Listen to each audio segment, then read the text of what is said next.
गोविंद हरि गोविंद गोकुलनंदन गोविंद गोविंद गिरि गोविंद श्री वेंकटेश गोविंद गोविंद हरि गोविंद गोकुलनंदन गोविंद लक्ष्मी नारायण गोविंद. श्री बालाजी देवस्थान मंडळ बालाजी सोसायटीत श्रावण मासानिमित्त दरवर्षी प्रवचनमाला होत असते. यावर्षीची प्रवचनमाला श्रावण महिन्याच्या पहिल्या दिवशीपासून आज सोमवारपासून सुरू होत आहे. गेल्या 19 वर्षापासून आपली ही व्याख्यानमाला सुरू आहे आणि दरवर्षी निरनिराळे विषय घेऊन आपण इथे प्रवचन व्याख्यानं आयोजित करत असतो. यावर्षीचा जो विषय आहे तो निरनिराळे जे ऋषी आहेत आपले, त्या ऋषींवर इथे दररोज प्रवचन होणार आहे. आजचे प्रवचनकार मोरेश्वर पुंडशास्त्री इथे आलेले आहेत. मी त्यांना विनंती करतो की त्यांनी बालाजीच्या प्रतिमेला हारार्पण करून आपलं स्थान ग्रहण करावं.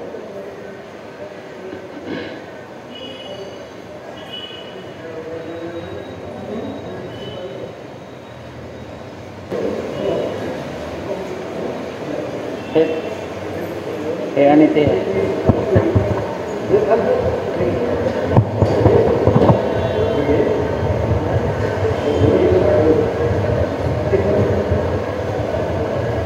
श्री मोरेश्वर पुंडशास्त्री यांचं स्वागत देवस्थानचे उपाध्यक्ष अविनाश कुलकर्णी करतील अशी मी त्यांना विनंती करतो.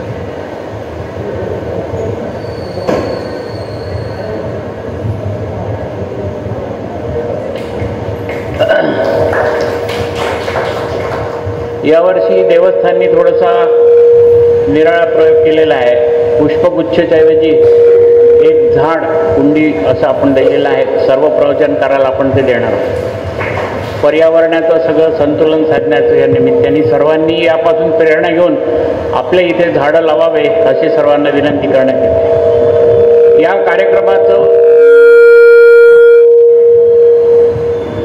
प्रास्ताविक देवस्थानचे अध्यक्ष श्री विनोदराव देशपांडे करतील अशी मी त्यांना विनंती करतो.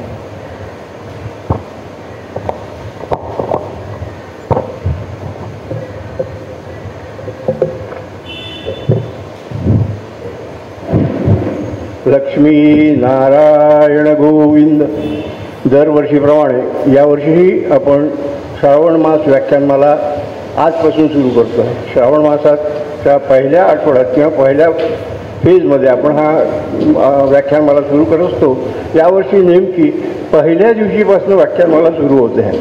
ती आजपासून 15 ऑगस्टपर्यंत चालणार आहे. या 11 दिवसाच्या व्याख्यानमालेत विविध ऋषींचा परिचय आपल्याला करून देण्याचा आमच्यातर्फे प्रयत्न आहे. या सर्व व्याख्यानमालेचं आयोजनाच्या दृष्टीने आमची सुरुवातीला दरवर्षीप्रमाणे एक बैठक झाली होती. त्यात मोरेश्वर पुंड, अतुल गंजीवाले, सतपाल सोळे, मी, आमचे विश्वस्त श्री अविनाश दाणी, अविनाश कुलकर्णी असे आम्ही सगळे एकत्र आमची जी कमिटी आहे ही कमिटी बसली आणि विचार करत असतो आम्ही की यावर्षी कुठला विषय घ्यायचा. त्यावेळेला मोरेश्वर शास्त्रीने आम्हाला सांगितलं की पुंडशास्त्री आहेत, तर पुंडशास्त्रीने वणी होऊन आम्हाला एक विषय दिला आहे की बा आपण यावर्षी तुम्ही वेगवेगळ्या ऋषींच्या चरित्रावर एक ही व्याख्यानमाला घ्या. म्हणून स्वानंद पुंडच्या म्हणण्याप्रमाणे आम्ही त्याचा विचार केला. स्वानंद पुंडचं एक पुस्तकही आहे या विषयावरचं. तो एक आधार ग्रंथ म्हणून आम्ही त्याचा वापर केला आणि हे 11 ऋषी त्याच्यातून निवडले आणि या 11 ऋषींचं आता या ठिकाणी आपला एक व्याख्यानमाला गुंफलेली आहे. आजपासून ती सुरू होत आहे. या व्याख्यानमालेत दरवर्षीप्रमाणे आपला मोठा सहभाग असतो. याही वर्षी आम्हाला तो पूर्ण मोठ्या प्रमाणावर मिळेल अशी आशा करतो आणि मी आपला जास्त वेळ न घेता या वर्षीच्या कार्यक्रमाची सुरुवात श्री मोरेश्वर शास्त्री पुंडांनी करावी अशी त्यांना विनंती. आपला परिचय राहिलेला आहे. सर्वांना तसे परिचित आहे, पण विशेष काही असेल तर वाचून दाखवतो मी त्यांना. श्री मोरेश्वर गजानन पुंडशास्त्री जिल्हा परिषद यवतमाळ पंचायत समिती दारव्हा येथे सहाय्यक शिक्षक म्हणून काम करतात. शिक्षण MA Sanskrit BEd MA Sanskrit झालं आणि BEd पण झालेलं आहे. 2012मध्ये रोटरी क्लब ऑफ यवतमाळतर्फे उत्कृष्ट शैक्षणिक कार्यासाठी पुरस्कृत त्यांना केलेलं होतं. 2016मध्ये जिल्हा परिषद यवतमाळतर्फे उत्कृष्ट शिक्षक पुरस्कारसुद्धा त्यांना मिळालेला आहे. संस्कृतचा प्रचार व प्रसार करणाऱ्या संस्कृत भारती या संस्थेचे यवतमाळ जिल्हा संयोजक म्हणून दायित्व आहे. दीनदयाल सेवा प्रतिष्ठानच्या संशोधन चमूचे ते सदस्य आहेत. श्रावणवान व्याख्यानमालेत याआधी विविध विषयांवर यांची व्याख्यानेसुद्धा झालेली आहेत. मी त्यांना विनंती करतो की त्यांनी आपल्या प्रवचनाला प्रारंभ करावा. ओम नमस्तस्मै गणेशाय ब्रह्मविद्या प्रदायिने यस्यागस्यायते नाम विघ्नसागर शोषिणे ध्याये स्थिरेण चित्तेन गणेशं सर्वसिद्धिदं बुद्धिप्रकाशकं पूर्णं योगिनां हृदि संस्थितं स्वानन्देशं गणेशानं महावाक्यस्वरूपिणं तत्त्वमस्याकृतिधरं सिद्धिबुद्धियुतं भजे. स्थानिक देवता भगवान बालाजी आणि उपस्थित श्रोतृवृंद, माता भगिनी, बंधू भगिनींना, आत्ता काकांनी सांगितलं की दरवर्षी आपण श्रावण मास प्रवचनमाला चालू करतो. याचं तसं हे 21वे वर्ष आहे. मध्ये कोरोनाच्या काळात 2 वर्ष हा उपक्रम थांबलेला होता आणि मग यावर्षी कोणतं पुस्तक निवडायचं असा विषय चालू असताना स्वानंद सरांना विचारलं की काय घेता येईल आपल्याला. तर वेगवेगळ्या ऋषींचा परिचय घ्यावा असं सर्वानुमते ठरलं. पण इतकं सोपं नव्हतं. म्हणजे अनेक विषय आपण पाहतो. मागच्या वर्षी आपण ज्ञानेश्वरीचा अभ्यास केला. तर ज्ञानेश्वरी एक ग्रंथ उपलब्ध आहे. ज्ञानेश्वरीमध्ये प्रचंड साहित्य वाङ्मय आहे. त्यातले कोणतेही 50 पेजेस दिले तर आरामशीर एखादा वक्ता त्याच्यावर बोलू शकतो. पण हा विषय जरा थोडा वेगळा निवडण्यात आला की वेगवेगळ्या ऋषींचे चरित्र. एका जणांनी सांगितलं की स्वानंदला कशाला विचारतो, म्हणजे त्याला सगळेच विषय सोपे वाटतात. पण आपल्याला इथे अभ्यास करताना त्या ऋषींचे जे चरित्र आहेत, म्हणजे अनेक ऋषी असे आहेत, जसं गृत्समद नावाचे ऋषी आहेत. आज सकाळी बोलता बोलता मी एकाला विचार केला की गृत्समद नावाचे ऋषी आहेत, म्हणून त्यामुळे मी हे नाव पहिल्यांदाच आज ऐकत आहे. म्हणजे ही परिस्थिती आपली सर्वसामान्यांची राहू शकते निश्चितपणे. तर एक चॅलेंजिंग विषय म्हणून निवडला. मग त्याच्यासाठी संशोधन करणं आवश्यक आहे, कारण समोरच्याला नुसता विषय देऊन चालत नाही, त्याला त्याच्यासाठी संदर्भ साहित्य द्यावं लागतं. आणि मग वेगवेगळ्या यवतमाळमधल्या लायब्ररी शोधल्या.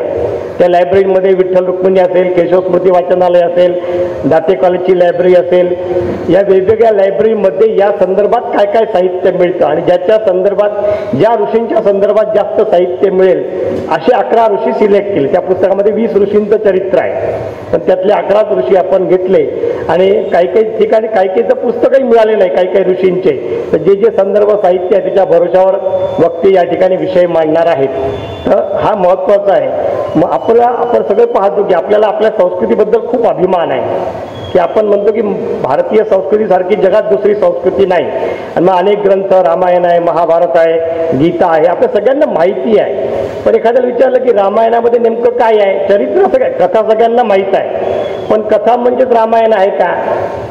कथा म्हणजे 24,000 श्लोक नाही आहेत ना.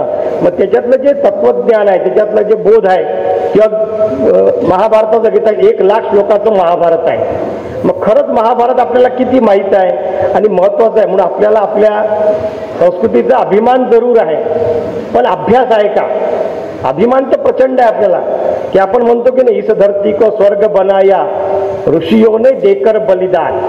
आपल्या सगळ्यांना गीताची ओळ माहीत आहे. इस धरती को स्वर्ग बनाया ऋषियों ने देकर बलिदान, उन्हीं के वंशज आज चले फिर करने को इसका निर्माण. आपल्याला माहीत आहे की ह्या आपल्या भारत देशाचं वैभव वाढवण्याचं प्रचंड मोठं कार्य भारताच्या ऋषी परंपरेने केलेलं आहे. आणि मग या ऋषी परंपरेची ओळख व्हावी. आता काही 11 ऋषी म्हणजे सगळं नाही आहे. अनेक ऋषी, त्यात दुर्वासासारखे ऋषी आहेत, च्यवन ऋषी आहेत, अनेक ऋषी सुटलेले सुद्धा आहेत. पण निश्चितपणे काही ठळक असे जे आपल्याला माहीत आहेत. व्यासांचं चरित्र आपल्याला थोडंफार माहीत आहे, वाल्मिकींचं चरित्र आपल्याला थोडंफार माहिती आहे. पण त्याच्या पलीकडचे जे ऋषी आहेत, जसं गृत्समदांचा विषय केला, अत्री ऋषी आहेत, याज्ञवल्क्य ऋषी आहेत. तर हे जे ऋषी आहेत, याज्ञवल्क्याचं नाव आपल्याला ऐकून माहीत आहे, पण याज्ञवल्क्यांनी काय सांगितलं, याज्ञवल्क्यांचं काय चरित्र आहे हे आपल्याला माहीत नाही आहे. मग या सगळ्यांचा एक ओझरता, खरं तर 1 तासामध्ये त्यांचा परिचय होईल असं काही नाही, पण एक ओझरता परिचय आपल्यासमोर व्हावा हा या प्रवचन मालिकेचा मूळ उद्देश आहे. महत्त्वाचं आहे की आता आज 5 ऑगस्ट आहे आणि भारतीय इतिहासामध्ये कदाचित इतका चांगला दिवस कोणता नसेल. आता सगळ्यांना माहीत आहे की 5 ऑगस्ट 2019ला कलम 370 रद्द झाला. एक भारतासाठी अतिशय अभिमानाची गोष्ट आपल्याला म्हणता येईल की आजपासून बरोबर 5 वर्षाच्या आधी काश्मीर हा आपल्या खऱ्या अर्थाने आपला एक अविभाज्य घटक झालेला आहे. मग हे आजच्या दिवसाचं अतिशय महत्त्वाचं आहे. आणि दुसरं अतिशय महत्त्वाच्या दिवसाचं आहे की आज राम मंदिराचं भूमिपूजन झालेलं आहे 2020मध्ये. आजचे दिवस अतिशय महत्त्वाचा आहे की राम मंदिराची जी पहिलं भूमिपूजन कार्यक्रम होता 2020ला, 4 वर्षाच्या आधी राम मंदिर बांधायला सुरुवात आजच्या दिवशी झालेली आहे. अतिशय महत्त्वाचा विषय आहे. आणि माझ्या वैयक्तिक बाबतीत म्हणाल तर आज आमच्या पिताश्रींचा तारखेप्रमाणे पुण्यतिथीचा दिवस आहे. 5 ऑगस्टला आज 24 वर्षाच्या आधी आपल्या पिताश्रींचं स्वानंद गमन झालं. महत्त्वाचं आहे की पिताश्री गणेश या विषयावर अधिकारिक रूपानं बोलत होते. किती अधिकारिक बोलावं ते सांगायचे. गणेश या 3 शब्दांवर रोज 3 तास 12 वर्ष बोलता येतं. हे आधी पहिले आम्हाला लहानपणी वाटतं की हे काय केवळ काहीतरी एक मोठेपणा सांगायचा गणेश तत्वज्ञानाचा. पण आज आम्ही मोठ्या भावाची जेव्हा पुस्तकं पाहतो की एकेका विषयावर अनेक प्रकारचे पुस्तकं जेव्हा निघत आहेत तेव्हा वाटतं की नाही हे तत्वज्ञान इतकंच मोठं तत्वज्ञान आहे. आणि मग या तत्वज्ञानाचा आधार काय आहे, या तत्वज्ञानाचा जो आधार आहे तो आजचे ऋषी आहेत आपले.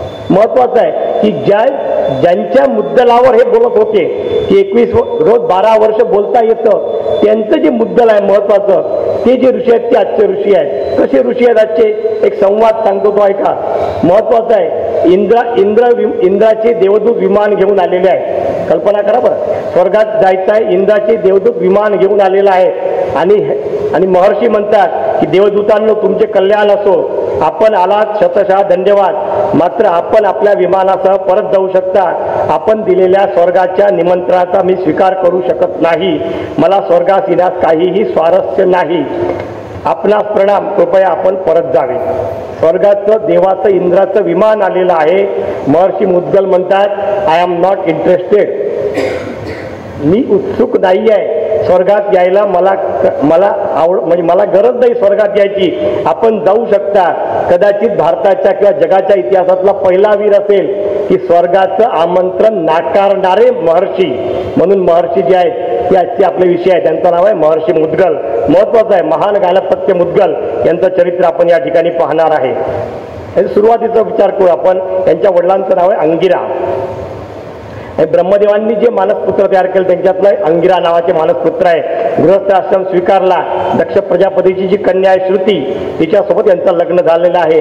पुढे गृहस्थ आश्रम स्वीकारल्यामुळे सुप्रजा निर्मिती हे जे कार्य आहे 3 मुलं झाली, अतथ्य, सुराचार्य आणि संवर्तक.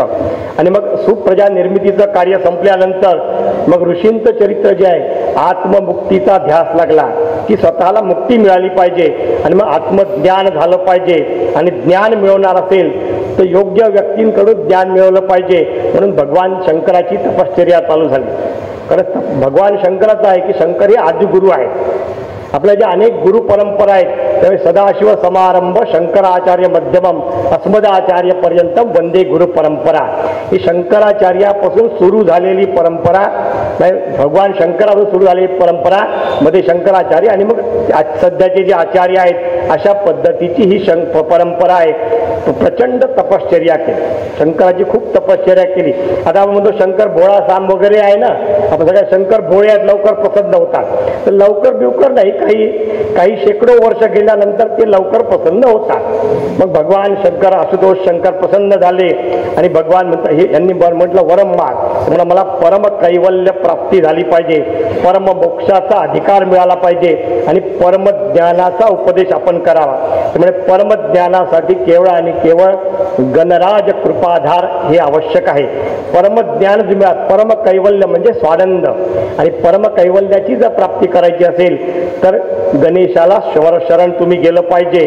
आणि मग भगवान शंकरांनी त्यांना उपदेश केला आणि यांनी पुन्हा महत्वाचं आहे बरं, हे काय काय तपश्चर्या करत असतील ना, पहिले शंकराची तपश्चर्या कितीतरी अनेक वर्ष झाली असेल आणि मग आता पुन्हा गणेशाची तपश्चर्या चालू केली आणि मग ओंकार रूप परब्रह्म परमात्मा तत्व भगवान गणेश याची उपासना चालू झाली, उग्र तपश्चर्या झाली आणि मग आपल्या सगळ्यांना श्लोक माहिती आहे, कोटी सूर्य समप्रभ. कसे आहेत भगवान? कोटी सूर्य एकाच वेळेस प्रगट व्हावे इतकी प्रचंड तेज त्या मूर्तीमध्ये आहे आणि तरीही कोटी चंद्र शीतल आहेत.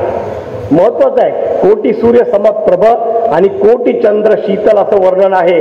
आणि भगवान सिद्धिबुद्धी सहित मूषकारूढ असे ते भगवान प्रकट झाले आणि महर्षींचं देहभान विसरलं. महर्षींनी आनंदाने त्यांच्या चरणाला मिठी मारली. भगवान म्हणाले वरम ब्रूही. आता सगळ्यात जे परमतत्व आहे ते समोर उभा आहे. ओंकार रूप ओंकार प्रधान रूप गणेशाचे म्हणतो.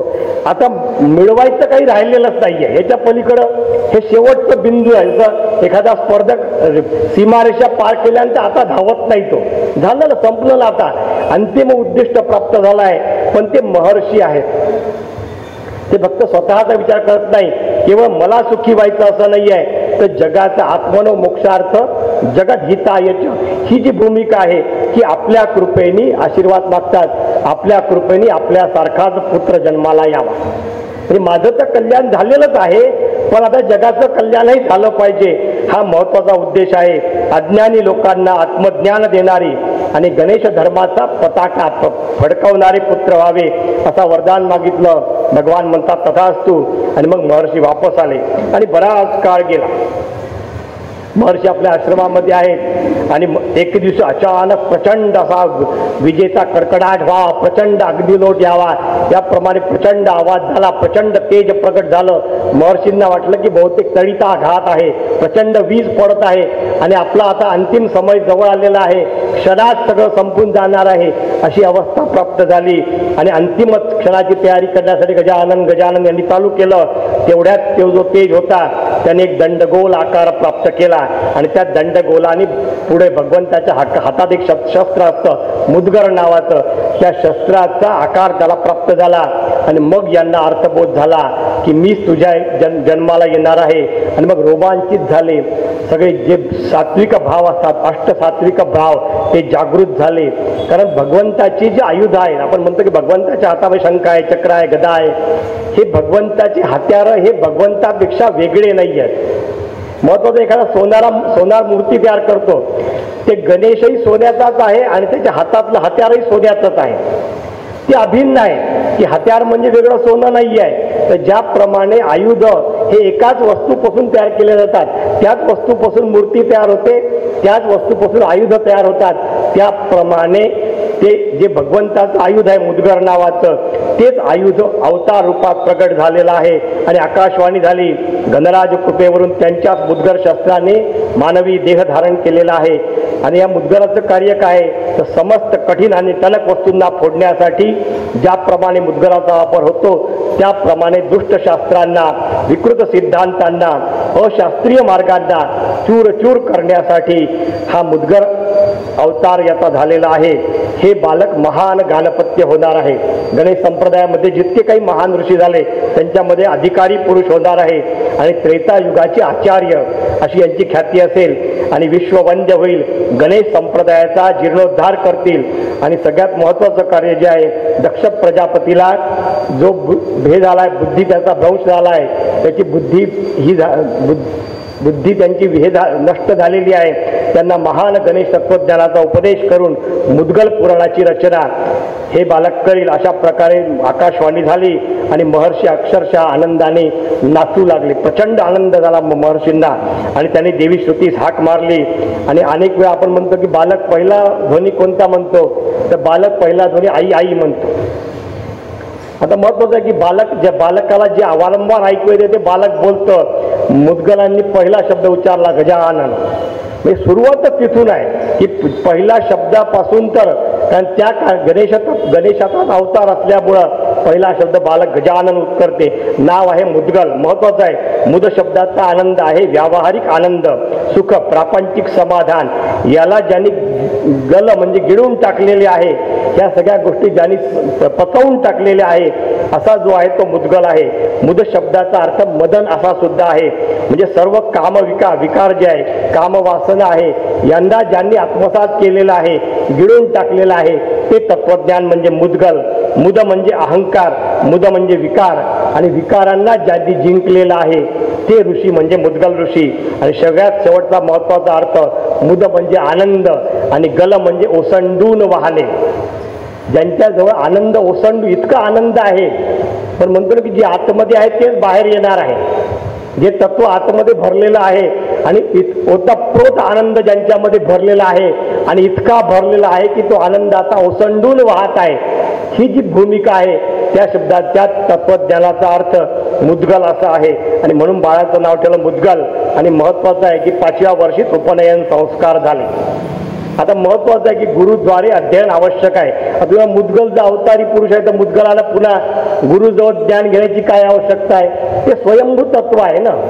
पण महत्वाचं आहे की ज्या ज्या वेळेस पृथ्वीवर अवतार कार्य होतं, कोणते असो, मग रामचंद्रांचा अवतार पाहिला आपण, कृष्णांचा अवतार पाहिला, हे जरी देवत्व आहे, हे जरी देव आहेत, हे जरी अवतार आहे, तरी ज्यावेळेस ते पृथ्वीवर अवतार धारण करतात त्या पृथ्वीचे जे इथले जे नीती नियम आहेत ते त्यांना आचरण करावे लागतात. आणि म्हणतात ना, महाजनो येन गतः स पंथः. मोठे माणसं जो मार्ग अनुसरतात, लहान लोक त्याचे अनुकरण करतात.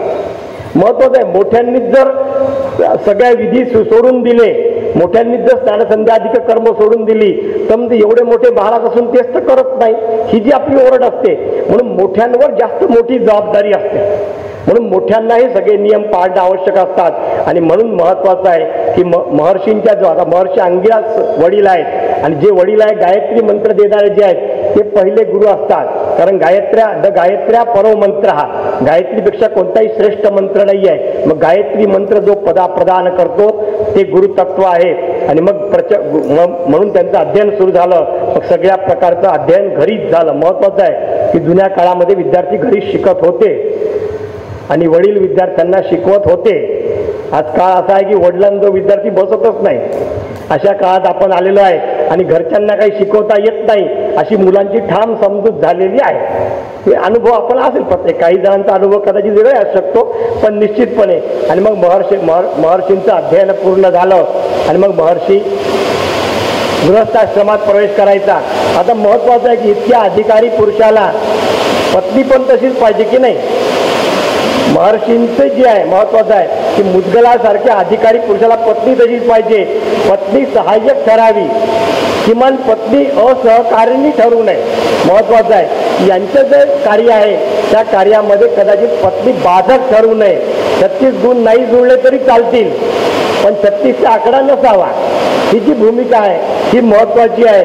आणि मग त्या तुलनेमध्ये पत्नी, कारण मुद्गलांची पत्नी म्हटल्यानंतर महर्षी अत्री आणि अनुसूयेची कन्या जी आत्रेयी ही महत्वाचं आहे. पण ही पण अधिकारी आहे. म्हणजे कशी आहे, दत्तात्रयांची बहीण आहे. दत्तात्रयांची आणि दुर्वासासारख्या ऋषींची बहीण आहे. अतिशय अधिकारी अशी यांचं लग्न झालं. आणि महत्वाचं आहे की लग्नामध्ये कोण कोण काय काय पाहत. एक सुंदर श्लोक आहे संस्कृत मधला, कन्या वरयती रूपम, माता वित्तम, पिता श्रुतम, बांधवा कुलमिच्छन्ति, मिष्टान्नम इतरे जनः. कन्या वरयती रूपम, मुलगी काय पाहते की किती हँडसम नवरा आहे. महत्वाचं आहे ना, मुलीची पाहण्याची परीक्षा काय आहे की नवरा राजबिंडा दिसला पाहिजे. कन्या वरयती रूपम, माता वित्तम, आईला काय पाहिजे, बँक बॅलन्स किती आहे. आई काय पाहते, किती एकर शेती आहे, किती फ्लॅट आहेत, किती घरं आहेत, ही आईची भूमिका आहे. पिता श्रुतम, वडील विचार करतात की किती शिकलेला आहे, कोणत्या कॉलेजमधून डिग्री प्राप्त केलेली आहे. त्यानंतर बांधव हा कुलमिच्छन्ति, जे बांधव आहेत ते काय पाहतात की कोणतं कुळ आहे, याचं कुळ कोणतं आहे. आणि बाकीचे काय पाहतात, मिष्टान्नम इतरे जनः, बफेमध्ये कोणकोणते स्वीट पदार्थ आहेत. इतरांना त्याच्याशीच घेणं देणं आहे ना. म्हणजे इतर याचा अर्थ एकदम जवळच असा विषय नाही. अशा पद्धतीचं एक चांगली कन्या, आत्रेयी कन्या, आणि यांचा अलौकिक गृहस्थाश्रम सुरू झाला. महत्वाचं आहे, असामान्य होता, आपल्यासाठी अशक्य होता. अतिमय अशक्य होता म्हणजे काय, वरुण राजाने पुन्हा कृपा केलेली आहे. ऐकू येत आहे तरी सगळ्यांना. ऐकू येत आहे? हां. तर एक यांची वृत्ती आहे, शीलोच्च वृत्तीचं अशी धाराव्रत स्वीकारलं होतं. आता ही शीलोच्च वृत्ती काय आहे महत्वाचं आहे की शील वृत्ती म्हणजे काय समजून घ्या. की जुन्या काळामध्ये शेतामध्ये खळं असायचं. खळं शब्द ऐकलाय का? जुन्या लोकांना माहीत आहे की एक खंबा असायचा, त्याच्याभोवती असं ते बैल असे गोल गोल फिरवायचे आणि धान्याच्या कणिसातून दाणे वेगळे करण्यासाठी एक खळं तयार करायचं. उन्हाळ्यामध्ये त्या खळ्याला क्रॅक जायच्या, तडे पडायचे आणि त्या खळ्यांमध्ये धान्य अडकायचं आणि मग शेतकरी ते धान्य साफ करून घ्यायचा आणि साफ केलेलं धान्यानंतरही सुद्धा त्या खड्याचे जे छिद्र जे रेषा असायच्या, भेगा असायच्या, त्यामध्ये बरंचसं धान्य, काही धान्य शिल्लक असायचं. हे धान्य गोळा करायचं. विचार करा बरं, म्हणजे मार्केटमध्ये जाऊन पोत्याची ऑर्डर द्यायची नाही, नाही तर मग 30 किलो पाठवून दे, 60 किलो पाठवून दे, हा विचार नाही. तर खळ्याला ज्या भेगा पडलेल्या आहे त्याच्यामध्ये किती धान्य असणार आहे ते धान्य गोळा करायचं आणि ते धान्य गोळा करून त्याच्यावर संस्कार, याला शील वृत्ती म्हणतात. मग उच्च वृत्ती काय आहे? ही दुसरी वृत्ती सांगितली की आपलं धान्य आता मार्केटमध्ये गेलं, मग व्यापार मोठं एखादं मोठं स्टोअर रूम असतं, त्याच्यामध्ये नेआण करताना बरंचसं धान्य सांडून जातं, खाली सांडतं, पोत्याला काही छिद्र असतं, जे काय असेल ते, मग काही धान्य वाया जातं. मग हे धान्य, अशा प्रकारचं धान्य गोळा करायचं, याला म्हणतात उच्च वृत्ती. मग ही शीलोच्च वृत्ती यांनी धारण केली आणि या प्रकारे जे धान्य गोळा होईल त्याच्यावर गुजराण करायचं, त्याच्यावर जगायचं. महत्वाचं आहे बरं, हे बोलणं खूप सोपं आहे. शीलोच्च वृत्तीने आपण राहू शकत नाही, जन्मात शक्यता नाही. आणि महत्वाचं आहे त्या सहधर्मचारिणी सुद्धा कुरकुर न करता या व्रतामध्ये सहभागी होती. अभिमान की महर्षी मुद्दल तर प्रचंड विद्वान होते, त्यांना तर पैसा कमवणं काही खूप मोठी गोष्ट होती का? नाही ना. पण महत्वाचं आहे की तपाने जी पात्रता येते, तपाने जी योग्यता येते ती केवळ धनाने मिळत नाही. आणि म्हणून मुद्दाम जाणीवपूर्वक अशा प्रकारचे व्रत जे असतात हे ऋषीमुनी असे स्वीकारत असतात. अतिमाल की खूप जुन्या काळात असे व्रत शक्य आहे, आज शक्य आहे का? तर तुम्ही जनार्दन स्वामींचं नाव ऐकलं असेल. त्या जनार्दन स्वामींनी एक व्रत स्वीकारलं, ऐकून घ्या. त्यांनी योगाभ्यास वर्ग केला, त्यांना काळजी माहीत असेल. जनार्दन स्वामींनी आकाश व्रत स्वीकारलं आणि आकाश इंदोरला असताना त्याने 1.5 वर्ष हे व्रत केलं. एक मैदानामध्ये एक जागा पाहिली, त्या जागेवर राहायचं, बसायचं, फक्त एक सकाळचे जे प्रातर्विधी सारखे सोडले तर दिवस रात्र तिथेच राहायचं. मग ऊन असो, वारा असो, पाऊस असो. काही गृहस्थांनी पाऊस पडतो म्हणून छत्री आणून दिली आणि छत्री दुसऱ्या दिवशी दुसऱ्याला देऊन टाकली. खूप थंडी पडते म्हणून काही जणांनी शाली आणून दिल्या, यांनी त्या दुसऱ्या दिवशी वाटून टाकल्या. अशा प्रकारे जनार्दन स्वामी 1.5 वर्ष राहिले. विचार करा बरं, मैदाना तुम्हाला म्हटलं इथून भाषण संपल्यानंतर असं ओलं घरी जा, तर घरी गेल्यावर विक्स लावायची पाळी आपल्याला येते. आणि जनार्दन स्वामी ते म्हणतात की 1.5 वर्ष तर मी असा राहू शकलो, याचा अर्थ मी माझ्या इंद्रियांवर विजय मिळवू शकलो. महत्वाचं आहे की त्यांनी हे जास्त लेटेस्ट आहे बरं, 100 वर्षाच्या काळातलं अशा पद्धतीचे व्रत आपण पाहतो. आणि महत्वाचं आहे की हे व्रत एवढ्यानी संपत नाही, ही व्रताची केवळ सुरुवात झाली. आता पुढचं आहे का काय आहे तर तुम्हाला हेच तर इतकं कठीण आहे. म्हणजे पुढं काय सांगतात, असं व्रत करायचं, 15 दिवस अशा प्रकारचं धान्य गोळा करायचं, 15 दिवस उपवास करायचा आणि एकादशीचा उपवास झाल्यानंतर द्वादशीला असं जे 1 शेर धान्य गोळा केलेलं आहे तसं 15 शेर धान्य, त्याला एक द्रोण असं म्हणायचे, ते असं एक द्रोण धान्य शिजवायचं द्वादशीला आणि मग ते धान्य द्वादशीला ग्रहण करायचं, नैवेद्य करायचा, वैष्णोदेव करायचा, ते धान्य गोळा करायचं आणि धान्य ते भक्षण करायचं. अशा प्रकारे ते एकदा पुन्हा खाणं झालं की पुन्हा 15 दिवस उपास. विचार काय काय तपश्चर्या असेल ना. आणि मग अशी प्रचंड तपश्चर्या चालू झाली की एका देवतेच्या पोटात दुखायला लागतं. त्या देवतेचं नाव आहे इंद्र, कारण त्याचं आसन डगमगीत व्हायला लागतं ना. इकडं प्रचंड तपश्चर्या झाली की तो म्हणते की आता अशा प्रकारची तपश्चर्या करणारे मग इंद्रासनाची प्राप्तीसाठी अधिकार सांगतात की हे पद मला मिळालं पाहिजे. आणि मग इंद्राच्या पोटात दुखायला लागतं, त्याला ही तपश्चर्या सहन होत नाही, त्याची झोप उडते. आणि हा त्याचा दोष नाही बरं, हा त्याच्या खुर्चीचा दोष आहे. त्याची सत्ता जाणार म्हटलं तो घाबरणारच आहे ना. एक तर महत्वाचं ही खुर्ची प्राप्त करण्यासाठी नाना प्रकारची उपद्व्याप माणूस करतो. चांगले असेल, वाईट असेल, काम दाम दंड भेद आणि हे एकदा खुर्ची मिळाली की मग ती जन्मात जाऊ नये असं आपल्याला वाटतं की जोपर्यंत मी जिवंत आहे तोपर्यंत मी खुर्चीलाच चिटकून राहावा. आणि तुम्ही पाहता आधुनिक काळामध्ये पाहतो की खुर्ची गेल्यानंतर काय थयाट होतो हे आपण सगळ्यांनी अनुभवलेलं आहे. आणि मग खुर्ची गेल्यानंतर माणसाची काय अवस्था होते. आणि म्हणून देवराज इंद्र त्या तपश्चर्या करणाऱ्या माणसाला स्वतःचा शत्रू समजतात. आणि महत्वाचं आहे ना.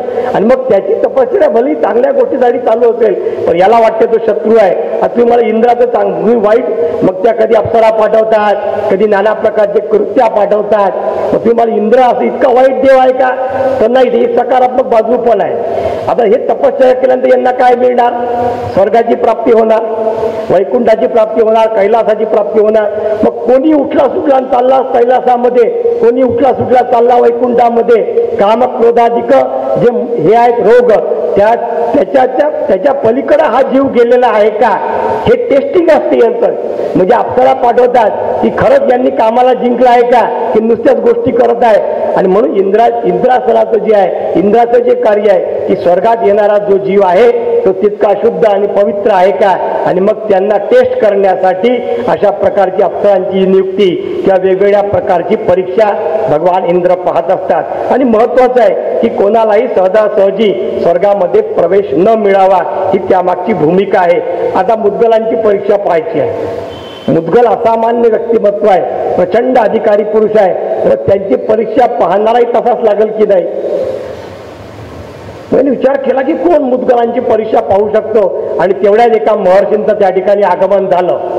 इतिहासामध्ये यांचं नाव आहे की मूर्तिमंत क्रोध प्रकट झाला. त्यांचं नाव आहे भगवान दुर्वास. प्रचंड राग ते राग आहे तर ते राग असा अर्थ त्या वेगवेगळ्यांची परीक्षा पाहण्यासाठी आणि प्रचंड परीक्षा पाहणारी मध्ये उत्साह. म्हणजे किती उत्साह तर भगवान श्रीकृष्णाला सांगितलं की रथ काय. आता सगळ्यांना कथा माहित आहे बरं. रथ काढायला सांगितला आणि रथाला यांनी रथ काढला घोडे जुंपले त्याने घोडे नाही. एका साईडला श्रीकृष्ण दुसऱ्या साईडला रुक्मिणी ओढा रथ. ही परीक्षा पाहिजे बरं. म्हणजे आपण कृष्णस्तू भगवान स्वयं म्हणतो ना आणि ते यांचे रथ ओढणार म्हणजे काय यांचा अधिकार असेल असे दुर्वास प्रचंड. आणि ते यांच्या इंद्र लोकांमध्ये प्रकट झाले. त्यामुळे जमलं म्हणे खरी परीक्षा पाहणारे जे चांगले गुरु आहेत ते भेटलं. आणि मग यांनी सांगितलं की अशा अशा प्रकारचं मुद्गलांची परीक्षा पाहायची आहे. महत्वाचं यांनी विचार केला की मुद्गलांची परीक्षा मुद्गल हे सगळे एकमेकांना प्रचंड पण त्यांनी ध्यान शांत राहिले डोळे मिटले विचार केला की नाही महान गालपत्य जे आहे त्यांची मुद्गलांची या निमित्ताने मुद्गलांचं चरित्र लोकांसमोर येणार आहे. मुद्गल किती प्रभावी किती अधिकारी पुरुष आहेत हे या परीक्षेच्या निमित्ताने समजणार आहे. आणि म्हणून यांनी परीक्षा घ्यायला तयारी दाखव. ठीक आहे म्हणजे मी परीक्षा घ्यायला तयार आहे. आणि यांचं जे व्रत होतं शिलो वृत्तीने केलेलं 15 दिवस अन्न गोळा करायचं द्वादशीला स्वयंपाक करायचा नैवेद्य वैश्वदेव करायचा. आणि आता जेवायला पहिला घास घेणार ओम भवती भिक्षां देही हे हजर झाले. बरं देह असा ऋषी रूपात आले नाही तर प्रचंड अंगाला कसं ओंगाळवाण्या रूपामध्ये नग्न रूपामध्ये उन्मत्त पिशाचवत रूपामध्ये प्रकट झाले. अतिशय वाईट म्हणजे पाहिल्याबरोबर जर एखाद्याला आपण हाकलून देतो असं म्हणजे आपल्या दारासमोर जर असा माणूस आला तर आपण त्याला भिक्षा तर देणारच नाही पण त्याला हाकलून दिली. इतक्या प्रकारचा जो आहे विचित्र प्रकारचा एक समोर माणूस प्रकट झाला. आता महत्वाचं आहे की आपण का हाकलतो कारण आपण सगळे सांभाराच्या भूमिकेत त्या ठिकाणी असतो. सांभाराचं काय काम असतं तो फक्त वरचा चामडा पाहतो कसा आहे. आणि चमडी पाहणं हे कोणाचं कार्य आहे त्या व्यवसायाचं कार्य आहे त्या अर्थाने. आणि मग त्या ठिकाणी ते मग त्याच्या पलीकडे जाऊन तो सुद्धा जीवात्मा आहे. अशा प्रकारे मुद्गलांना अतिशय आनंद झाला. मुद्गलांनी त्यांचं स्वागत केलं आणि ओम भवती भिक्षांदेही म्हटलं होतं. तयार केलेलं अन्न त्यांना वाढण्यात आलं. आधाशीपणे सर्व अन्नावर ते तुटून पडले. सगळं अन्न खाऊन टाकलं आणि उरलेलं सुद्धा आपण जे भांडे बिंडे हात फिरवतो जो प्रकार म्हणतो अशा प्रकारे सगळे भांडे साफ केले. अन्न तर खाल्लं उरलेलं अंगाचं अंगाला फासून दिलं. म्हणजे विचित्रपणा जेवढ्या प्रकारे करता येईल तेवढ्या प्रकारे अशा पद्धतीने करून त्यांनी सगळ्या तृप्ततेची ढेकर दिली आणि दुर्वास ऋषी चालले गेले. मुद्गलांना परम आनंद झाला. आता माहित होतं बरं पुढे 15 दिवस पुन्हा उपास आहे. सोपं नाही बरं. मुदगलांचा आपल्या एकादशी आपण कशा करतो आपल्याला माहीत आहे. सकाळपासून संध्याकाळपर्यंत एकादशी केल्यानंतर मग द्वादशी करायची वेळ येते आपल्याला उपास. एकादशीला इतकं खातो की ती अजीर्ण होते, त्या साबुदाणा भगर पचत नाही आणि मग एकादशी इतकी होते की मग द्वादशीला कुठेतरी आपल्याला आराम करायचा, पोटाला आराम द्यायचा विचार येतो. पुन्हा 15 दिवस उपास. तुम्ही मला का झाली का परीक्षा? नाही. पुन्हा 15 दिवस द्वादशीला ओम भवती भिक्षां देही, पुन्हा दुर्वास हाजर आणि पुन्हा तोच क्रम जसा आधी झालेला होता तशाच पद्धतीने पुन्हा झालेलं. महर्षी 6 वेळा येतात. विचार करा, 3 महिने मुदगल उपाशी आहेत, 6 वेळा आलेले आहेत. 6 वेळा आल्यानंतर पुन्हा तरी म्हणतात की इतकं होऊन सुद्धा महर्षी मुदगल प्रचंड शांत आहे. आता आपल्यासारखा माणूस असतो एक वेळ ठीक आहे बा, कसं तरी करून एक वेळ आपण ढकलून दिलं असतं, दुसऱ्या वेळ आला असतं तर आपण निश्चित ढकलून दिला असतं. पण मुदगल तितके शांत आहेत, हे म्हणतात की केवळ दिखावा करत. तरी पण पहा बरं, इतके 3 महिन्यानंतर सुद्धा यांच्या डोक्यात विचार काय आहे की हे सगळं बाहेरून दाखवण्यासाठी आहे का? काय काय असेल ना, म्हणजे परीक्षा घ्यायची तर कशा घ्यायच्या हे दाखवण्यासाठी आहे का? आणि मग मुदगल हादरून गेले. पण महर्ष मुदगल आहे बरं, 3 महिने झाल्यानंतर त्यांचाही धैर्याचा बांध कुठेतरी फुटायला लागला ना की नाही, आपण जी परीक्षा घेतोय समोरचा माणूस इतका अधिकारी असूनही आपण त्याच्यावर एक प्रकारे अन्याय करत आहे. आणि मग त्यांनी काय केलं, मुदगलांच्या चित्तावरच नजर लावली की मुदगल खरंच आतून इतके शांत आहेत का. आणि मग त्यांना पाहिलं की तिथेही तीच शांती आहे, तिथेही तेच समाधान आहे, तिथेही तोच आनंद आहे, तोच आनंद आहे. आणि हे पाहिल्यानंतर मुदगलांनी त्या पहिल्या रूपाचा त्याग केला आणि दुर्वासाच्या रूपात प्रकट झाले.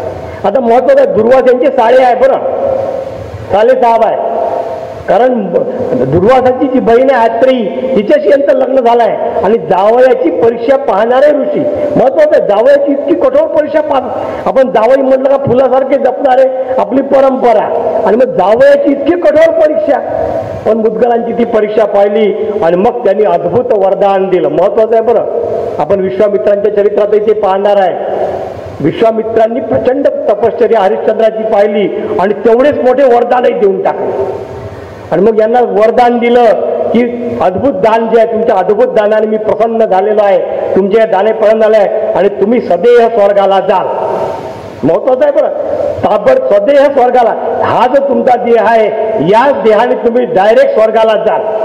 फक्त 3 महिन्यात. विचार करा, आपण तर वर्षोंशी प्रचंड प्रयत्न करताय, कधी विमान येते कधी विमान येते. एकादशी गेली की द्वादशीला वाट पाहतो की यावेळेस तरी कदाचित येईल. एकादशी कशी केली आपल्याला माहीतच आहे, तर ठीक आहे, तो विषय नाही. आणि मग महर्षींची वाणी आहे, दुर्वासांची वाणी आहे. दुर्वासांनी संकल्प केल्याबरोबर इंद्राचं विमान तयार. महत्वाचं आहे बरं, अधिकारी पुरुष काय असतात, यांनी केवळ म्हटलं की तुम्ही सदैव स्वर्गात जाल असं नाही, कधीतरी जाल. ताबडतोब इंद्राचे दूत विमान घेऊन हजर झालेले आहे. आणि म्हणून दिव्य विमान प्रकट झालं आणि आपल्यासारखे जे असते तर लगेच उडी मारून विमानात बसले. महत्वाचं आहे, स्वर्गात जाणं कोण सोडते एवढा चांगला चान्स. काही काही धर्मात स्वर्ग मिळण्यासाठी लोक आतंकवादी बनून राहिलेले आहे की नाही. तर अशा याच्यामध्ये दिव्य विमान प्रकट झालं. आपल्यासारखं असं तर निश्चित झाला असता. यांनी देवदूतांना प्रश्न विचारला. महत्वाचं आहे बरं, मुदगल काय आहे समजून घेण्याचा आहे. की देवचा प्रश्न विचारला की म्हणे मी तुमचं निमंत्रण, तुम्ही मला निमंत्रण देत आहे त्याबद्दल थँक्यू, त्याबद्दल मी तुमचा आभारी आहे. पण मला सांगा की स्वर्गात येण्यासारखं काय आहे, मी स्वर्गात यावं असं स्वर्गामध्ये काय आहे. महत्वाचा प्रश्न आहे ना अतिशय. देवदूत म्हणतात की असा आम्हाला आतापर्यंत असा प्रश्न याच्या आधी कोणीच विचारलेला नाही आहे. स्वर्गाचं विमान आलं, इंद्राचे दूत येत आहे, आपण स्वर्गाची कल्पना सगळ्यांनी पाहिलेली आहे. आणि मग ते स्वर्गाचं वर्णन करतात की म्हणतात की तुम्ही जिथं आहे याला मृत्यूलोक असं म्हणतात. आणि मृत्यूलोकामध्ये आपण नाना प्रकारचे सत्कर्म किंवा वाईट कर्म करत असतो. आणि आपण जे अतिशय चांगले कर्म करतो त्या सगळ्या चांगल्या कर्मांचा हिशोब आपला होतो. आणि मग आपल्याला त्याच्या फलरूपामध्ये आपल्याला स्वर्गप्राप्ती होत असते. आणि स्वर्ग भारत आपला किंवा आपला देश किंवा आपली पृथ्वी ही कर्मभूमी आहे, स्वर्ग ही भोगभूमी आहे. त्या ठिकाणी नाना प्रकारचे भोग आपल्याला मिळत असतात. किती मिळतात तर आपण ज्याची अपेक्षाही केली नाही आहे यापेक्षा भव्य उत्कट अशा भोगांची त्या ठिकाणी रेलचेल आहे.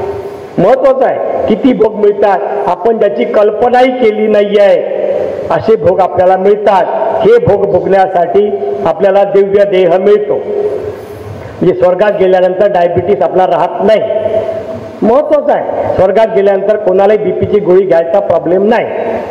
स्वर्गात गेल्यानंतर आपल्याला दिव्य देह मिळतो.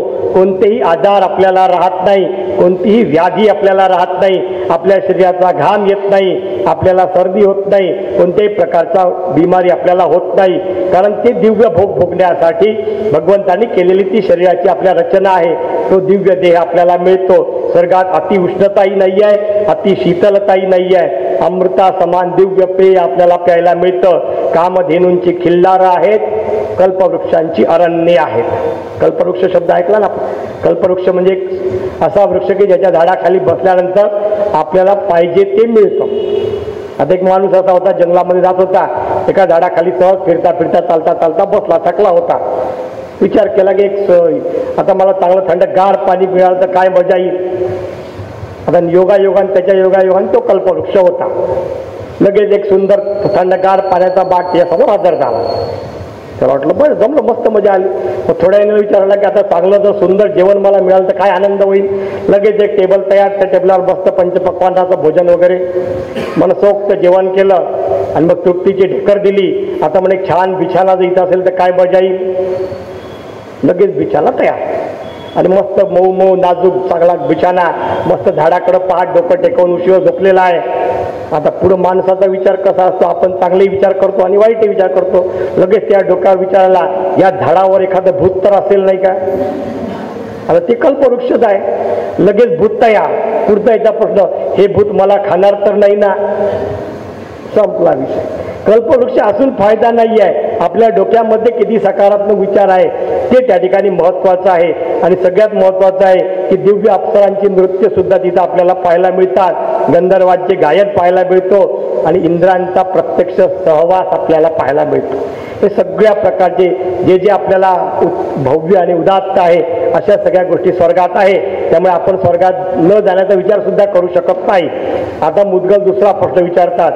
जगाच्या इतिहासामध्ये कोणीही देवदूतांना असा प्रश्न विचारला नाही आहे. मग मुद्गल विचार करतात की सर्वगुण संपन्न तर केवळ आणि केवळ ओंकार परमात्म तत्व आहे. सर्वगुण संपन्न की ज्याच्यात कशाचाच त्रुटी नाही आहे, बाधा नाही आहे. मग हे म्हणतात की अनेक गुण संपन्न स्वर्ग आहे, अनेक गुणांनी संपन्न आहे. पण या स्वर्गामध्ये कमतरता काय आहे, काय त्रुटी आहे, महत्वाचं आहे. बरं देवदूतांना याच्या आधी कोणी असा प्रश्न विचारला नाही.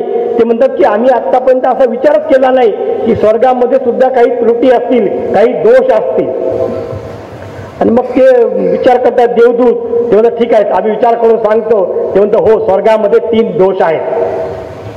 स्वर्गामध्ये सुद्धा 3 दोष आहेत. ते म्हणतो पहिला दोष काय आहे की तुम्ही स्वर्गात गेल्यानंतर सुद्धा तुमचा मत्सर शिल्लक राहतो. हे काय प्रकार आहे. तिथं तुम्ही जसं पुण्य पृथ्वीवर कराल तशा पद्धतीने तिथे कॅटेगरी आहेत तुमच्या. क्लास 1, क्लास 3, क्लास 4 अशा पद्धती तुमच्या कॅटेगरी आहेत. जो जास्त पुण्यवान असेल त्याला सगळ्यात जास्त उत्तम भोग त्या ठिकाणी मिळतात. म्हणजे उदाहरण सांगायचं झालं तर अप्सरा नृत्य करत आहे तर पहिली सीट कोणाला भेटेल, ज्याचं पुण्य खूप जास्त आहे त्याला. आणि मग ज्याचं पुण्य कमी आहे त्याला कुठं बाल्कनीमध्ये तो मागे बसेल ना. कम्पॅरेटिव्हली बरं पुण्यता सगळेच पुण्यवान आहे, पण ज्याला जास्त जो पुण्यवान आहे त्याला जास्त अधिक चांगल्या प्रकारचे भोग मिळतात. आणि मग हा जो गेलेला जीवात्मा आहे त्याला वाटतं मी कदाचित त्याच्यापेक्षा जास्त पुण्य केलं असतो तर मलाही कदाचित समोरची खुर्ची डान्स पाहायला भेटू शकली असती. अशा प्रकारे तिथे सुद्धा जास्त पुण्यवंताबद्दल हेवा आहे, मत्सर आहे. दुसरी गोष्ट भीती आहे. दुसरा सांगितला दुसरा दोष आहे तिथं सुद्धा भीती आहे. तर तिथं कायची भीती आली, तिथं तर माणूस बिमार पडत नाही, काही रोग होत नाही, सगळ्या प्रकारचे नाना प्रकारचे सुख भोग आहे. तर हे सगळं बरोबर आहे. पण याचं बॅलन्स तुमचं जेव्हा इथलं जे तुम्ही केलेलं पुण्य आहे त्या पुण्यांचं ज्या क्षणी तुमचं बॅलन्स संपते त्या क्षणी तुम्हाला रिटर्न टू पॅव्हिलियन तुमची विकेट गेली तिथं. म्हणजे महत्वाचं आहे की ज्या क्षणी तुमचं पुण्य संपणार आहे त्या क्षणी तुम्हाला वापस मृत्यू लोकांमध्ये पाठवणार आहे. त्याच्यामुळे तुमचा तिथला मुक्काम जो आहे तो अनिश्चित आहे. विचार करा स्वर्गात जायचं की नाही. आणि मग कालपर्यंत तिथं महत्वाचं आहे की कालपर्यंत एखादा व्यक्ती एखादा जीव आपल्यासोबत अमृत पित आहे, अप्सरांची नृत्य पाहत आहे, नाना प्रकारचे सुख भोगत आहे, पण त्याचं पुण्य संपल्यावर तो जाणार आहे. बाजूच्याला असं वाटत नाही की माझ्याचं उरलेलं थोडंसं पुण्य मी याला देतो. अशी पुण्य ट्रान्सफर करायची गोष्ट स्वर्गामध्ये नाही. आणि देवदूताने त्याच्याबद्दल काहीही संकोच वाटत नाही. ज्या क्षणी त्याचं पुण्य संपलं त्या दिवशी त्याला वापस यावं लागतं.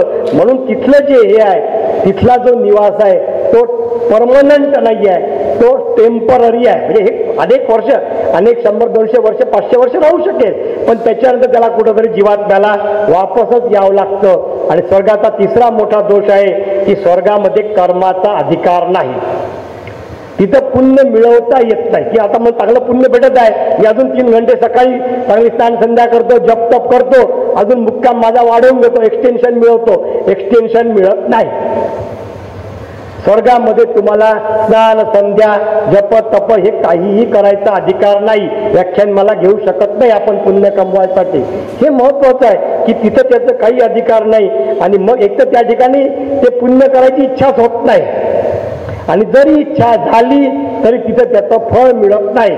आणि म्हणून जी आहे मग महर्षी म्हणतात की ज्या ठिकाणी तप नाही आहे, स्नान नाही आहे, संध्या नाही आहे, गणराजाचं आराधन नाही आहे, त्या ठिकाणी जाण्यामध्ये मला इंटरेस्ट नाही आहे, म्हणून तुम्ही वापस जाऊ शकता. महत्वाचं आहे आपल्या रामचंद्रांची भूमिका जी आहे, आपली स्वर्णमयी लंका नमे लक्ष्मण रोचते जननी जन्मभूमीश्च स्वर्गादपि गरीयसी. की माझी जननी आणि माझी जन्मभूमी ही स्वर्गापेक्षा सुद्धा श्रेष्ठ आहे. कारण तप करण्याचा, पुण्य मिळवण्याचा केवळ आणि केवळ अधिकार आपल्या भारतमातेमध्ये आपल्या भूमीमध्ये आहे. म्हणून माझी जी जन्मभूमी आहे ती स्वर्गापेक्षा सुद्धा पवित्र आहे, स्वर्गापेक्षा सुद्धा श्रेष्ठ आहे. म्हणून देवदूतांना नमस्कार करतात. पुढं त्याच्या पुढे महत्वाचं आहे, हे म्हणतात की स्वर्ग सुख जाऊ द्या, पण तुमचा स्वर्ग तरी शाश्वत आहे का, इंद्र तरी शाश्वत आहे का. पुढचा प्रश्नावर कोणत्याही राक्षसाने तपश्चर्या केली, आपण पाहतो महिषासुराने तपश्चर्या केलो, इंद्रोभून महिषासुरा. सप्तशती वाचाल तर माहित आहे तुम्हाला की महिषासुर स्वतःच इंद्र बनतो. मग आपला इंद्र कुठेतरी डोंगर दऱ्यामध्ये फिरत आहे. मग कोणत्याही राक्षसाने तपश्चर्या केली की याचं इंद्रासन हलायला लागतं. मग इंद्र सुद्धा शाश्वत नाही आहे. मग पुढे ते मग ते देवदूताला विचारतात की मग अंतिम सत्य काय आहे, अंतिम शाश्वत चिरंतन सत्य जे आहे ते काय आहे. ते म्हणतात की गणराजाची सत्ता जी आहे, गणेश सत्ता जी आहे, ही ओंकाराची जी सत्ता आहे तीच केवळ अंतिम आणि अंतिम सत्ता आहे. मग भगवान मुद्गल त्यांना नमस्कार करतात, देवदूतांना वापस पाठवतात आणि हे विचार करतात की गणराजाचं आराधन पुन्हा सुरू केलं पाहिजे. पुन्हा घरी येतात. अंगिरा ऋषीच गुरुतत्व घरीच आहे. आणि मग अंगिरा ऋषी त्यांना उपदेश करतात. आणि मग ब्रह्माची सांगितलं की कोणकोणते ब्रह्म आहेत. मग अन्नम ब्रह्मेती वेजानापासून तर विष्णू ब्रह्म, शिव ब्रह्म आणि शेवटी ओंकार परब्रह्म, नाना प्रकारचे उपदेश महर्षी अंगिरा करतात. आणि मग हे गणेश उपासनासाठी सिद्ध होतात. नाना प्रकारच्या सिद्धी मिळतात. नाना प्रकार सिद्धीने हुरवून न जाता तपश्चर्या चालूच ठेवतात.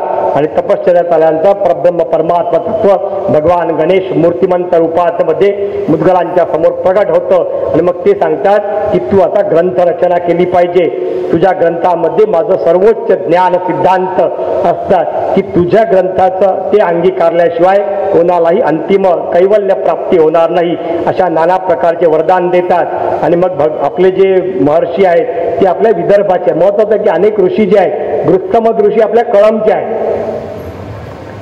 मग महर्षी मुद्गल कुठले आहेत तर महर्षी मुद्गल अदोष क्षेत्री येतात. अदोष क्षेत्री वक्रतुंड, अदोष क्षेत्री म्हणजे आजचा आदासा जे आहे या ठिकाणी येतात आणि त्या ठिकाणी आश्रम स्थापन करतात. नवीन क्षेत्र तयार करत नाही. मुळात जे आहे की ज्यावेळेस बलीचा यज्ञाचा विध्वंस करायचा आहे त्यावेळेस वामनांनी या ठिकाणी तपश्चर्या केलेली आहे.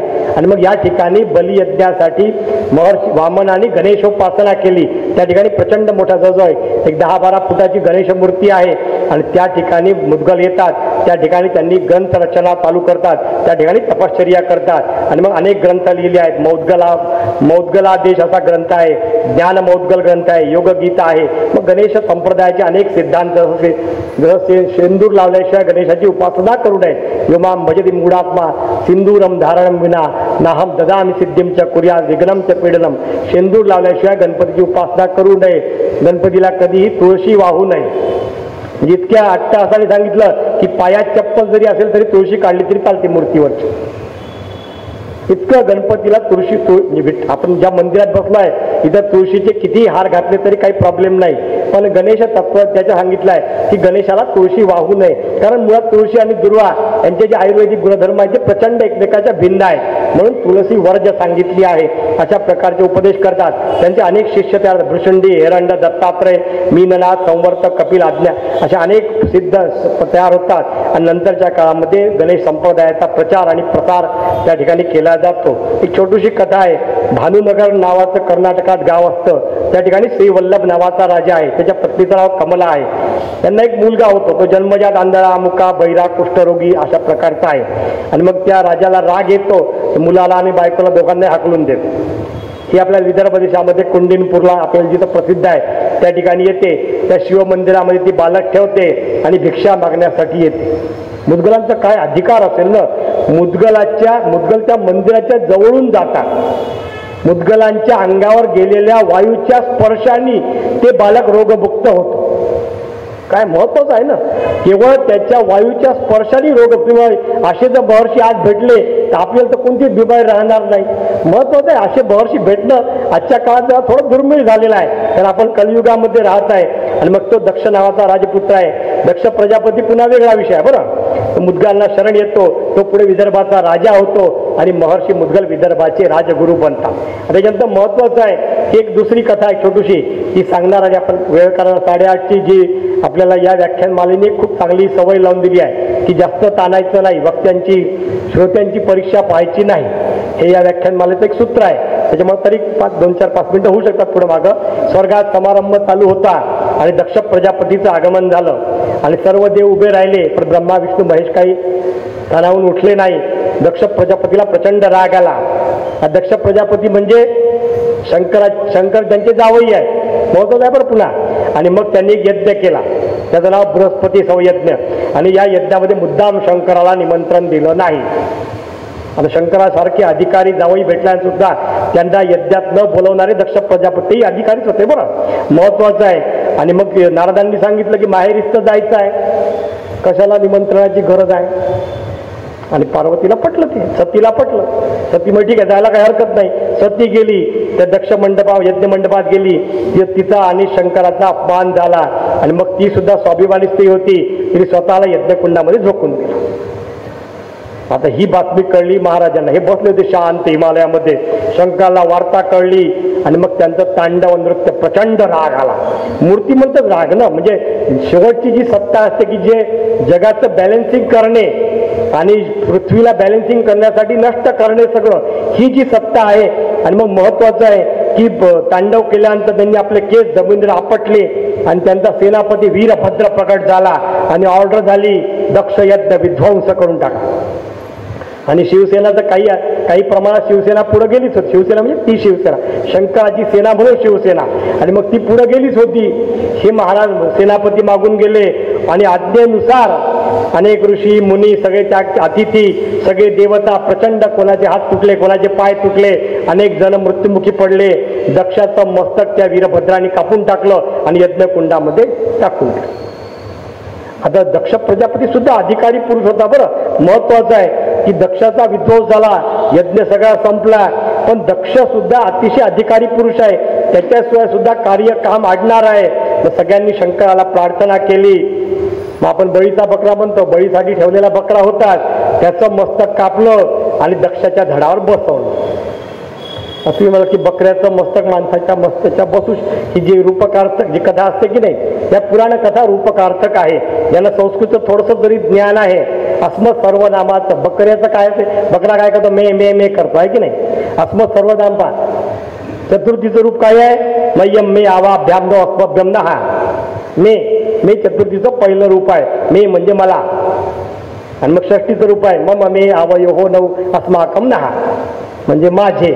षष्टी म्हणजे माझे, म्हणजे माझा, माझी आपण मराठी व्याकरण वाचतो की नाही. मग मय्यम चतुर्थी आणि मे षष्टी, म्हणजे दोन्ही ठिकाणी मे जो शब्द आहे म्हणजे जो केवळ मला मला मला करतो आणि जो केवळ माझे माझे माझे माझे करतो त्याला मस्तक, बोकडाचं मस्तक म्हणतात. मग आपण जर हेच करत असू तर केवळ देहरूपाने आपण मनुष्य मस्तकामध्ये आहे, आपली अवस्था त्याच्यासारखीच आहे, दक्षाच्या पहिल्या अवस्थेसारखी. महत्वाचं आहे की जे केवळ भौतिक आणि भौतिक सुखाच्या मागे लागतात, जे केवळ आत्मकेंद्रित जीवन जगतात, त्यांना दक्षाचं बोकडाचं मस्तक असं म्हणतात. आणि मग भगवंताच्या कृपेने त्यांना आपल्यासारखं मस्तक प्राप्त झालं. पण बुद्धी जी होती ती बुद्धी बोकडाचीच राहिली. आणि मग आता याचं काय करायचं? तेवढ्यात एका तेजस्वी तरुणाचं, एका तेजस्वी महर्षींचं आगमन झालं. आणि मग या तेजोनिधीला पाहिल्याबरोबर सगळ्या ऋषीमुनींनी हात जोडले. ऋषीमुनीच काय, भगवान विष्णू, भगवान शंकरांनी सुद्धा हात जोडले. आणि हे होते महर्षी मुद्गल. आणि मुद्गलांचं आगमन झालं. त्यामुळे आता बऱ्याच समस्या या ठिकाणी सुटण्यासारख्या आहे. आणि मग यांनी विनंती केली, मुद्गलांनी शांतपणे डोळे मिटले की ठीक आहे, या निमित्तानं का होईना जे परब्रह्म परमात्मा गणेश तत्व आहे ते सर्व लोकांना कळण्यासाठी एक अद्वितीय ग्रंथाची निर्मिती झाली पाहिजे, असा संकल्प मनात आला. की केवळ दक्ष प्रजापतीला सांगायचं नाही आहे, तर त्या निमित्ताने समस्त मानव जातीला गणेश तत्वज्ञान देणे हा उद्देश समोर झाला. आणि दिव्य उपदेश त्यांनी चालू केला. 23,000 श्लोकांच्या पुराणाची निर्मिती झाली, अद्भुत पुराणाची निर्मिती झाली. आणि मग हा आम्ही जो सुरुवातीला श्लोक म्हणतो, ध्याये स्थिरेण चित्तेन गणेशम सर्व सिद्धिदम, शांत चित्ताने उपासना केली तर सर्व सिद्धी देणारा तो मोरया परमात्मा आहे. आणि अशा मुद्गल पुराणाची रचना महर्षींनी झाली. मुद्गल पुराणाची अतिशय सुंदर रचना आहे. आपण पाहू आणि थांबून जाऊ, जास्त घेणार नाही वेळ. 8 खंडामध्ये 8 विनायकांच्या कथा आहेत. तसे 9 खंड आहेत. 8 खंडामध्ये अष्टविनायक आपण शीर्ष कल्पना आहे. 8 विनायक आहे. आणि 9व्या खंडामध्ये योग मार्गाचं वर्णन आहे. 8 खंडामध्ये 8 राक्षस सांगितलेले आहेत. आता या राक्षसांचे नाव आहे का, म्हणजे आपल्याला समजून जाईल. पहिल्याचं नाव आहे मत्सरासुर, दुसऱ्याचं नाव आहे मदासुर, तिसऱ्याचं नाव आहे मोहासुर, चौथ्याचं नाव आहे लोभासुर, पाचवाचं नाव आहे क्रोधासुर, कामासुर, ममासुर आणि अहंकारासुर. थोडासा विचार केला तर हे 8 राक्षस माझ्यामध्येच आहेत. बाहेर जायचं काही काम नाही. बरं, आपल्यामध्येच ते राक्षस आहेत. त्यांच्या बायकांचे नाव आहे का, आशा, तृष्णा, ममता. आता आशा नाव असलं तर आता कोणी वाईट पण घेऊ नका, पण आशा एक म्हणजे ती नाव ठेवताना खूप विचार केला पाहिजे. असो तर यांच्या पुत्रांची नावं आहेत दंभ, दर्प. अशा प्रकारे माणसांचे जे विकार आहेत सगळे हे विकारच राक्षस रूपामध्ये वर्णिलेले या पुराणामध्ये आहेत. अतिशय वेगळ्या प्रकारची रचना. इतर पुराणामध्ये तुम्हाला अशा प्रकारची रचना आढळणार नाही. या प्रकारचे मानवी जे विकार आहेत त्यांचंच वर्णन. आणि यांचा जन्मसुद्धा महत्त्वाचा आहे. बरं, यांचा कोणाचा जन्म देवापासून झालेला आहे, कोणाचा जन्म ऋषीपासून झालेला आहे. म्हणजे ऋषी मुनींना किंवा देवतांना सुद्धा हे विकार सुटलेले नाहीत, त्यांच्यामुळे सुद्धा हे विकार आलेले आहेत. जसं आपण दुर्वासांचा क्रोध पाहिला, अशा पद्धतीची नाना प्रकारच्या ऋषीमुनी म्हणून तयार झालेले अष्टविनायक आहेत. आणि मग या 8 राक्षसांना मारण्यासाठी भगवंतांनी वक्रतुंड, एकदंत, महोदर, गजानन, लंबोदर, विकट, विघ्नराज आणि धूम्रवर्ण अशा पद्धतीने 8 विनायकांचे अवतार सांगितलेले आहेत. यांचे जे सहाय्यक राक्षस आहेत हे सुद्धा अतिशय पराक्रमी सांगितलेले आहेत. गणेशांचा आणि या सर्व राक्षसांच्या सेनेची प्रचंड लढाई होती. आणि गणेश हे जे सगळे अवतार आहेत अष्टविनायक, या सगळ्या सैन्यांचा पराभव करतात, त्यांच्या सगळ्या सहकाऱ्यांचा पराभव करतात, त्यांच्या सगळ्या सेनापतींचा पराभव करतात. आणि मग तो शेवटी जो राक्षस आहे किंवा मत्सरासुर आहे तो शेवटी मोरयाला शरण येतो. आता मग की सगळे राक्षस मारले आणि जो मेन विलन आहे तोच मारला नाही, तुम्ही तर कसं चालेल? पण इथं मेन विलन भगवान महत्वाचं आहे. या पुराणाची वैशिष्ट्यपूर्ण रचना आहे की त्या शेवटच्या राक्षसाला ते अभय देतात, त्याला ते मारत नाही, त्याला ते फक्त त्याची जे स्वरूप आहे, त्याचं जे अकराळ विक्राळ रूप आहे किंवा त्याचा जो उन्मत्तपणा आहे त्याला एकदम संकुचित करतात, त्याला ते शांत करतात आणि त्याला आपल्या चरणाशी स्थान देतात. महत्वाचा ही विकार आहे. क्रोध नाहीचा होतो का?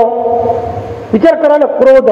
आता क्रोध नावाचा विकार, क्रोधासुर आहे. आपण ज्या क्रोधासुर नष्ट होतो का?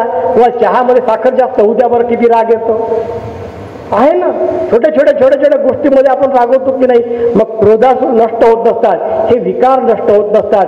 ज्या विकारांवर आपल्याला ताबा मिळवायचा असतो, या विकारांना जेवढं संकुचित करता येईल तेवढं संकुचित करायचं, ते संपूर्णपणे आपल्या शरीरातून निघून जातील अशी कोणतीही शक्यता नाही आहे. म्हणून भगवान या कोणत्याही मुख्य राक्षसाचा वध करत नाही, कारण हे विकार सगळे नष्ट होत नाहीत. आणि मग शेवटी शेवटच्या अध्यायामध्ये योग गीता सांगितली आणि एक अत्यंत सुंदर उपदेश केला. असं एक सुंदर अतिशय पुराण म्हणजे मुद्गलांचं जे सगळ्यात उत्कृष्ट साहित्य आहे आणि ज्यामुळं केवळ मुद्गलांचं साहित्य म्हणून नाही तर गणेश तत्वज्ञान जे आहे त्याच्यातलं जे गणेश पुराण आहे, बाकीचे अनेक ग्रंथ आहेत, अनेक ग्रंथ सापडत आहे. बरं आता एक पुण्यामध्ये गणेश भागवत सापडलं. त्यामुळे विष्णूचं भागवत सगळ्याला माहिती आहे, देवी भागवत सगळ्याला माहिती आहे, पण आजच्या आधुनिक काळामध्ये असे सुद्धा ग्रंथ सापडत आहेत की जे आधी कदाचित मिळालेले नसतील. मग अशा प्रकारचे अनेक ग्रंथ गणेश संप्रदायामध्ये असतील, पण त्यातला सर्वोच्च अधिकारी जे कोणतं पुस्तक असेल तर ते मुद्गल पुराण आहे. म्हणजे गणेश पुराण कमी लेखणे असा विषय नाही.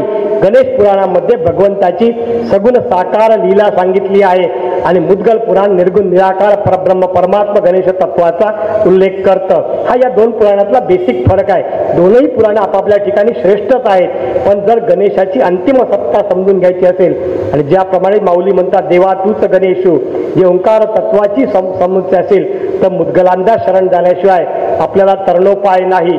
असं एक भव्य आणि दिव्य चरित्र महर्षी मुद्गलांचं आपल्या त्रेतायुगामध्ये पाहायला मिळतं. अशा प्रकारे मुद्गल पुराणाची रचना झाली. शेवटी मुद्गलांचा एक श्लोक सांगतो आणि थांबतो. पुराणस्थ विनिर्मात्रे श्री गणेशावतारिणे ब्रह्मणस्पतीने तुभ्यम श्री मुद्गलाय नमो नमः. अतिशय सुंदर असं दिव्य चरित्र या ठिकाणी मांडलेलं आहे. उद्यापासूनचेही विषय असेच येणार आहेत. महत्वाचं आहे बरं, हे विषय तयार करताना वक्त्यांना सुद्धा परिश्रम करावे लागलेले आहेत. ही सहजासहजी अनेक पुस्तकं मिळाले नाही आहेत. वक्त्यांनी सुद्धा अभ्यासपूर्ण रीतीने हे विषय तयार केले आहेत. त्यामुळे आपण रोज या ठिकाणी यावं आणि या व्याख्यानमालेचा आनंद घ्यावा. आज आले आहेत त्याप्रमाणे सुद्धा उद्या यापेक्षा जास्त संख्येने आपण या ठिकाणी यावं आणि मंदिर हा जो 21 वर्षापासून आपला जो ज्ञानयज्ञ चाललेला आहे त्या यज्ञामध्ये आपली सुद्धा एक योगदान असू द्यावं अशी मी नम्र विनंती करतो. आयोजकांनी या ठिकाणी बोलण्याची संधी उपलब्ध करून दिली त्याबद्दल आयोजकांच्या प्रती कृतज्ञता व्यक्त करतो आणि झालेली सेवा भगवान बालाजीच्या चरणावर अर्पण करतो आणि थांबतो. जय गजानन.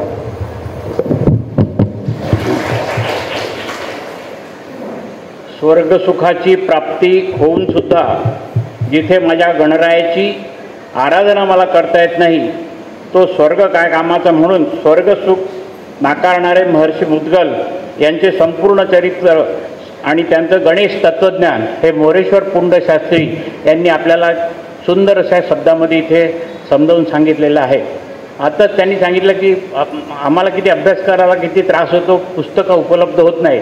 त्याच्यातूनही त्यांनी हे सगळं मिळवून त्यांनी आपल्याला इथे सर्वांना 1 तासात सर्व मार्गदर्शन केलं. त्याबद्दल देवस्थानच्या वतीने मी त्यांचा अत्यंत ऋणी आहे, आभारी आहे. आणि आपण सुद्धा या कार्यक्रमाला वेळेवर आलात आणि पुंड सरांनी हा वेळेवर आपलं प्रवचन पूर्ण केलं त्याबद्दल मी आपणा सर्वांचे आभारीत आहेत. उद्या पुन्हा ठीक 7:30 वाजता 5 मिनिटं आधीच सगळ्यांनी इथे यावं अशी विनंती करतो. आणि उद्याचं जे प्रवचन आहे त्याचा विषय आहे महर्षी वशिष्ठ आणि प्रवचनकार आहे सौ जान्हवीताई डगावकर. आपण सर्वांनी 7:30 पूर्वी इथे यावं आणि उद्याच्या कार्यक्रमाचा आस्वाद घ्यावा ही आपणा सर्वांना विनंती करतो. प्रसाद वितरण आहे, दरवाज्यावर सर्वांना प्रसाद मिळेल. प्रसाद घेऊनच आपण हे सर्वांनी स्थान सोडावं अशी विनंती करतो. गोविंद हरि गोविंद गोकुलनंदन गोविंद गोविंद गिरि गोविंद श्री वेंकटेश गोविंद.